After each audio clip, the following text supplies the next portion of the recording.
ቻይና በመካከለኛው ምስራቅ 6 የጦር መርከቦቿን ማስፈሯ ተገልጧል።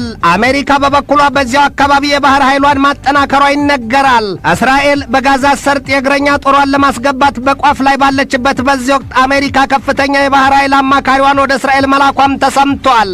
ይህንኑ ርዕሰ ጉዳይ በዓለም አቀፉ ትንታኔ ዘገባችን መርጠን ተመልክተነዋል። ከትንታኔ ዘገባው ጋር ትዕግስቱ በቀለ ነኝ። የሐማስን ጦረኛ አንጃ ከጋዛ ሰርጥ ምድር ነቅሎ ለመጣል ሰይፉን ቢሉ ጦሩን ስሎ የዘመተው የእስራኤል ጦር ኃይል ሐማስን ድልም ቀንቶት እንዳሰበው የሚሳካለት ከሆነ በዚያ ስፍራ በጋዛ ሰርጥ የታቀደው ሌላ ነው ይላል የዳውን ዘገባ። ዘገባው በዝርዝር ሀተታው ሲቀጥል አሜሪካና እስራኤል ሐማስን ከጋዛ ሰርጥ ምድር ስሩን ከነቀሉ በኋላ እነርሱ የሚፈልጉትን ጊዜያዊ መንግስት ይመሰርታሉ ነው ያለው። ያ መንግስት ደግሞ ከአረቡ ዓለም ሀገራት ጋር የሚወዳጅና በሁለቱ ሀገራት መንግስታት በቅርበትም በርቀትም የመቆጣጠሪያ መሳሪያ የሚንቀሳቀስ ነው። የአሜሪካው የውጭ ጉዳይ ሚኒስትር አንቶኒ ብሊንከንና የመከላከያ ሚኒስትሩ ጡረተኛው ጀነራል ሎይድ ኦስቲን ዋሽንግተን በጋዛ ሰርጥ በቀጣይ ጊዜ ስለሚኖረው የአስተዳደር ሁኔታ በጥልቅ መምከራቸውን የተገለጠው። ዋሽንግተን ለዚያ የቀጣይ የጋዛ ሰርጥ አስተዳደር ከቀጠናውና ከዓለም አቀፉ አጋር አካላት ጋር በጥልቅ እንደሚመክሩም ነው የተገለጠው። የአሜሪካው የመከላከያ ሚኒስትር ሎይድ ኦስቲን ከኤቢሲ ኒውስ ጋር በነበራቸው ሰፊ ቃለ ምልልስ የጋዛ ሰርጥ ጉዳይ ለአንድና ለሌላ ወገን መሸጋገር አለበት። ሐማስ ከተባለ ሐማስ አሸባሪ ኃይል ነው። ሐማስ የፍልስጤምን ሕዝብ የሚወክል አይደለም። እናም ሐማስ ከጋዛ ሰርጥ ምድር ፈጽመው እንዲወገድ እስራኤል ትሰራለች ነው ያሉት። የአሜሪካው የውጭ ጉዳይ ሚኒስትር አንቶኒ ብሊንከን በበኩላቸው ከኤንቢሲው ጋዜጠኛ ጋር ሲነጋገሩ እስራኤል ሐማስን ከጋዛ ሰርጥ ካስወገደች በኋላ የጋዛ ሰርጥን ለመምራት አትሻም፣ ሽብርተኞችን አጽድታ ያንን ምድር ትለቃለች ሲሉ አብራርተዋል። የአሜሪካ ባለስልጣናት ይህንን ይበሉ እንጂ ታዲያ ይሄ ለይስሙላ ላፋቸው ነው የሚሏቸው አሉ። እንዴት ቢሉ ደግሞ አሜሪካና እስራኤል የዚያን በፍልስጤማኑ እጅ ያለ መሬት እንዳብነትም የጋዛ ሰርጥን፣ የዌስት ባንክን፣ የቤካ ሸለቆን፣ የዮርዳኖስ ወንዝ ሸለቆና ሌሎች ለም ስፍራዎችን ከፍልስጤማኑ አላቀው ለእስራኤል ይዞታ የማድረግ ጥልቅና ሰፊ ወዲያም የተራቀቀ ቀመር እንዳላቸው ይነገራል። የእስራኤሉ የመከላከያ ሚኒስትር ዮአፍ ጋላንት በበኩላቸው በቅርቡ በሰጡት ማብራሪያ ሀገራቸው በጋዛ ሰርጥ የሐማስን አሸባሪ ኃይል ካጠፋች በኋላ በዚያ በጋዛ ሰርጥ የቀናት ቆይታ እንደማትሻም እንደማይኖራትም ነው ያስታወቁት ጋላንት አክለውም እስራኤል በጋዛ ሰርጥ የረዥም ጊዜ ዕቅድ እንዳላት ገልጠዋል። የእስራኤል ሕግ አውጪዎች በተሰባሰቡበት መድረክ የተገኙት የእስራኤሉ የመከላከያ ሚኒስትር ዮአፍ ጋላንት የአየር ጥቃቱ ተጠናክሮ እንደሚቀጥል የምድር አሊያም የእግረኛ ውጊያም እንደሚጀመርና በመጨረሻም ሐማስን ለአንዴና ለመጨረሻ ጊዜ ለመንቀል ከዚያም የሽግግር መንግስት ለማቋቋም በስራ ላይ መሆናቸውን አስታውቀዋል።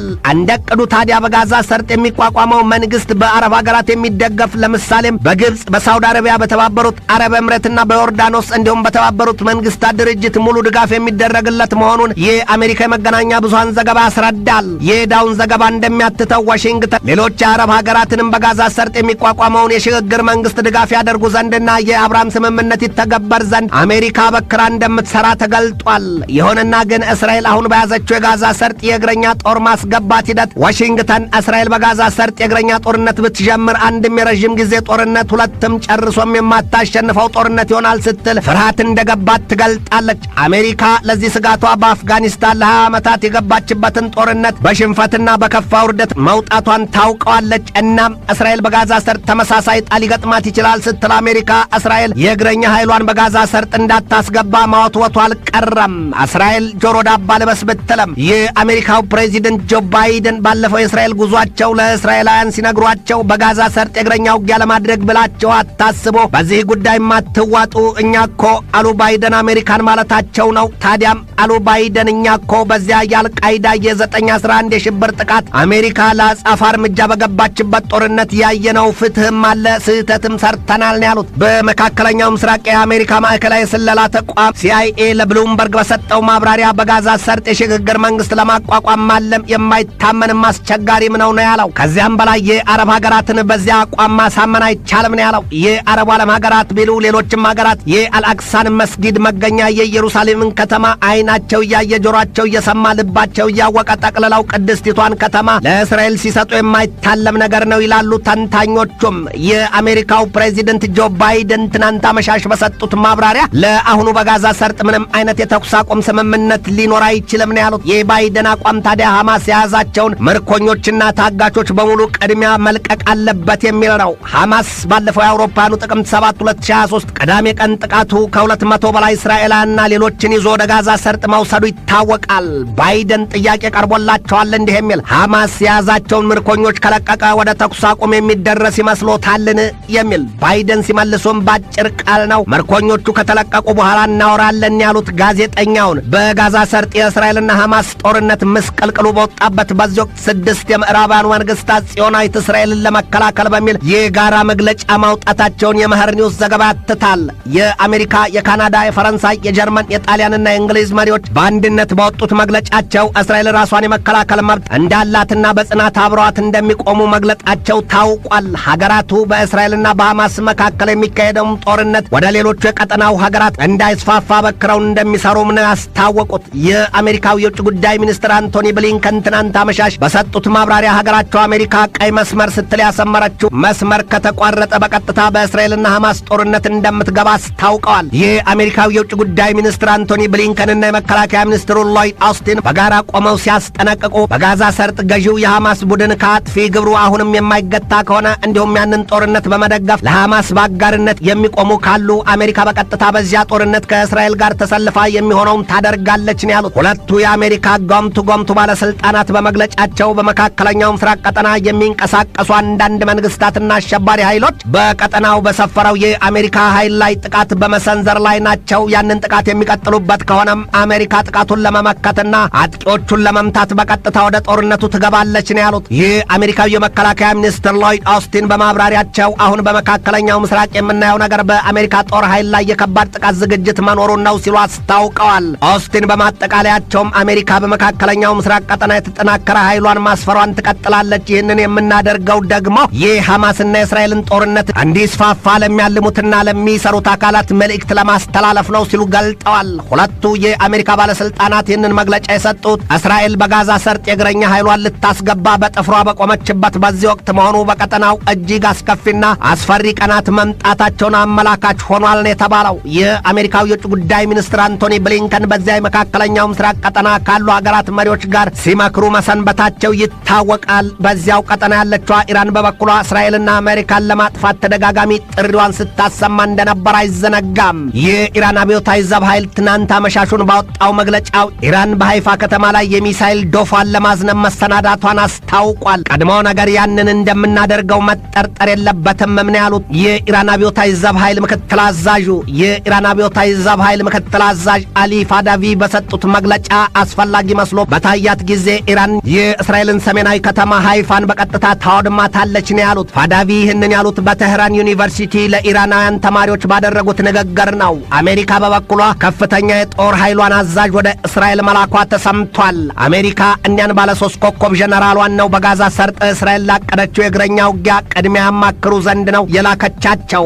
አሜሪካ ትናንት ባወጣችው መግለጫ ኢራን በመካከለኛው ምስራቅ ቀጠና ባሉት የአሜሪካ ወታደሮችና ጥቅሞች ላይ ሁሉ ሰፊ ጥቃት ስልትና ዝግጅት እየነደፈች ነው ስትል መክሰሷ ተነግሯል። የአሜሪካ ብሔራዊ ጸጥታ ምክር ቤት ቃል አቀባዩ ጆን ኪርቢ በበኩላቸው በሰጡት ማብራሪያ ኢራን ለሐማስና ለሄዝቦላ ያልተገደበ ድጋፏን እንደምትሰጥና ጦርነቱም እንዳይቆም ትፈልጋለች።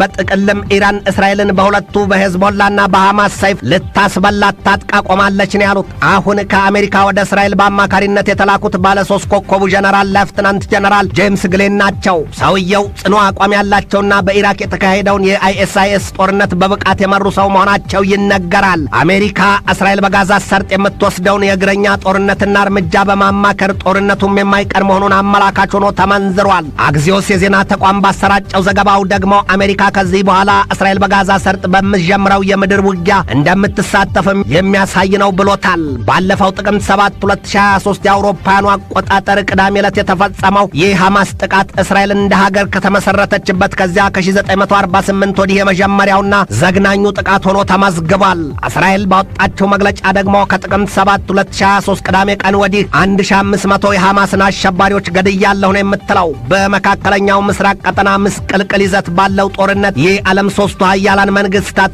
ውስጡን ክፉኛ መፋጠጣቸው ይነገራል። እንደ አብነትም ሩሲያ በእስራኤልና በሐማስ መካከል የሚደረገውን ጦርነት ለማስቆም እኔ እችላለሁ ስትል ፍልስጤማውያን መንግስት መስርተው በዋና ከተማ ቢተዳደሩና ግዛታቸው ቢከበር እንደዚህ በመሰለው ጦርነት ውስጥ አይገቡም ነበር ስትል ቻይናም ተመሳሳይ አቋሟን አንጸባርቃ አስቸኳይ የሆነ የተኩስ አቁም ስምምነት ላይ መደረስ አለበት ነው ያለችው። ያለችው። አሜሪካ በበኩሏ ከዚህ በተቃርኖ መቆሟንና ለከባድ ጦርነት መዘጋጀቷን ትገልጣለች። የጦር አውሮፕላን ተሸካሚ የጦር መርከቦቿን፣ ሌሎች የጦር ቁሳቁሶቿን ወደዚያው መላኳም ነው የተገለጠው። ይህ በእንዲህ እንዳለ ቻይናም በመካከለኛው ምስራቅ ቀጠና 6 የጦር መርከቦቿን ማስፈሯ ተገልጧል። ከዚያው በተቃርኖ የቆመችው አሜሪካ ደግሞ የበለጠ በቀጠናው ኃይሏን ለማጠናከር መወሰኗ ታውቋል። ኢራን በበኩሏ የኒውክሌር ጦር መሳሪያ እንዳላት ተነግሯል። ያ የሚሆን ከቶም አሁን ባለው ይዘት የመካከለኛው ምስራቅ ቀጠና ጉዳይ የሚቀጥል ከሆነ የእሳት ጉሽ ሆኖ የሚጠምቀውን ቢሉ የሚቀምሰውን ሁሉ አዙሮ የሚደፋ ይሆናል ነው የሚባለው። አሜሪካ ለእስራኤል ጦር ኃይል በአማካሪነት ወደዚያ የላከቻቸው ግሌን እንደሚሉት የቻይና የጦር መርከቦች በመካከለኛው ምስራቅ የውሃ ክፍል መገኘት በቀጥታ የግዙፉን ጦርነት መጀመር አመላካች ነው ሲሉ ገልጠውታል።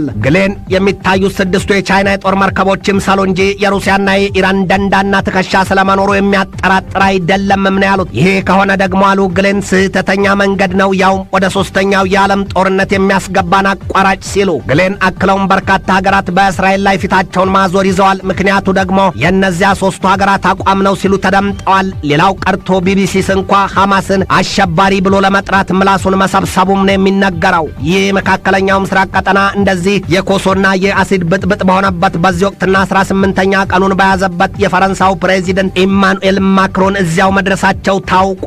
ይህ ዘገባ እስከተጠናቀረበት ጊዜ ድረስም በእስራኤል ወገን ብቻ ከ1400 በላይ ሰዎች ሞተዋል፣ ከ5400 በላይ በጽኑ ቆስለዋል። 222 እስራኤላውያን ተማርከው ወደ ጋዛ ሰርጥ እንደተወሰዱ 4ቱ ብቻ መለቀቃቸው ከመነገሩ ውጪ ሌላ ፍንጭ የለም። በሐማስ በኩልም ከ5100 በላይ ፍልስጤማውያን መገደላቸውና ሌሎች በርካታ ቁጥር ያላቸው ክፉኛ መቁሰላቸው ሲገለጥ በበርካታ ሚሊዮን የሚቆጠሩ ፍልስጤማውያንም መፈናቀላቸው ተገልጧል። አሁን በእስራኤል ከ600,000 በላይ አሜሪካውያን ይኖራሉ ነው የሚባለው። በሊባኖስም ቢሆን ከ86,000 በላይ አሜሪካውያን እንዳሉ ይነገራል። ታዲያ በዚያ ቀጠና ከከፋው ጦርነት አንጻር በዚያ ቀጠና ላሉ ዜጎቿ ህልውና አሜሪካ ብርክ ብሏታል፣ ክፉኛ ተጨንቃለች ነው የሚባለው። ይህ ፈረንሳው ፕሬዚደንት አሁን በእስራኤል ያደረጉት ጉብኝት ከሀገሪቱ ጋር ያላቸውን አንድነት ለመግለጥ መሆኑን የኦንማኖራማ ዘገባ ያትታል። ትንታኔ ዘገባውን ስናዘጋጅ በዋቢነት ፎክስ ኒውስን፣ ሲቢኤስ ኒውስን፣ ማላይ ሜይልን፣ ሜይል ኦንላይንን፣ ዋሽንግተን ኤግዛማይነርን፣